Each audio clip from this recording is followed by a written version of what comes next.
नमस्ते। आज हम बात करेंगे पाकिस्तान के मशहूर इबादत गुज़ार अर्नेस्ट मैल के बारे में, जिन्होंने मसीही संगीत की दुनिया को हमेशा के लिए बदल दिया। लाहौर में जन्मे अर्नेस्ट मैल ने उर्दू, पंजाबी और हिंदी इबादत में एक परस्तार इनकलाब यानी उपासना की क्रांति शुरू की। पहले इबादत बहुत शांत और रस्मी होती थी, लेकिन अर्नेस्ट ने इसमें रूहानी जोश, तालियां और खुले दिल से की जाने वाली आराधना को शामिल किया। उनके गाने जैसे पाक रूह मुझे छू आज भी दुनिया भर में गूंजते हैं। उन्होंने शास्त्रीय धुन को आधुनिक संगीत के साथ बखूबी मिलाया। अर्नेस्ट मैल की 10 खास खूबियाँ। 1. गहरा आध्यात्मिक संबंध। उनका गाना सिर्फ आवाज़ नहीं था, बल्कि एक प्रार्थना जैसा लगता था। ऐसा लगता था जैसे वो सीधे परमेश्वर से बात कर रहे हों और हमें भी उसी जुड़ाव में ले जा रहे हों। 2.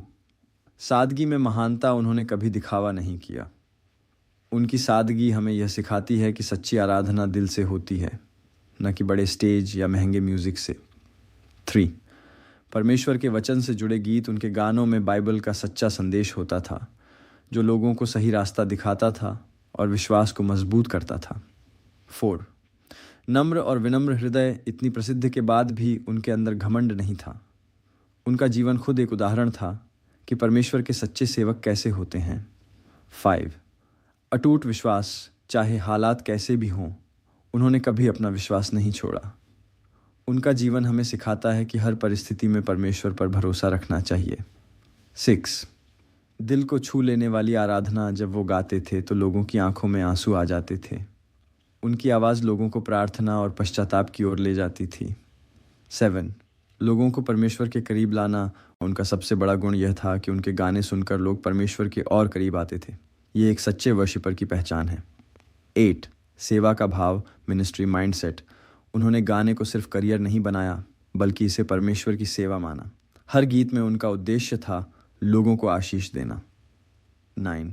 आम लोगों की भाषा में संदेश। उनके गाने सरल और समझने में आसान थे, जिससे हर कोई, चाहे पढ़ा लिखा हो या नहीं, परमेश्वर का संदेश समझ सके। 10. हमेशा जीवित रहने वाली विरासत। आज भी उनके गाने चर्च, घरों और प्रार्थना सभाओं में गाए जाते हैं। यह दिखाता है कि उनका काम सिर्फ आज के लिए नहीं, बल्कि आने वाली पीढ़ियों के लिए भी है। अर्नेस्ट मैल ने लाखों लोगों को इबादत का सही मतलब सिखाया। उनका संगीत आज भी हमें खुदा के करीब लाता है। क्या आपने कभी उनके गीतों को सुना है? बुद्धिमानी के साथ पूजा मंत्रालय अर्नेस्ट मैल के अद्वितीय और पुराने गीतों का एक श्रद्धांजलि प्लेलिस्ट बनाने जा रहा है, जो कि ज़्यादातर अनसुने हैं।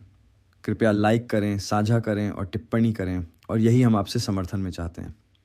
और हमें ये बताना ना भूलें कि आप अर्नेस्ट मैल के बारे में क्या सोचते हैं। उनका आपका पसंदीदा गीत कौन सा है, और आप चाहते हैं कि हम आपके साथ कौन सा गीत साझा करें, और उनके गीतों के बारे में अपने किसी भी विचार को साझा करने के लिए स्वतंत्र महसूस करें।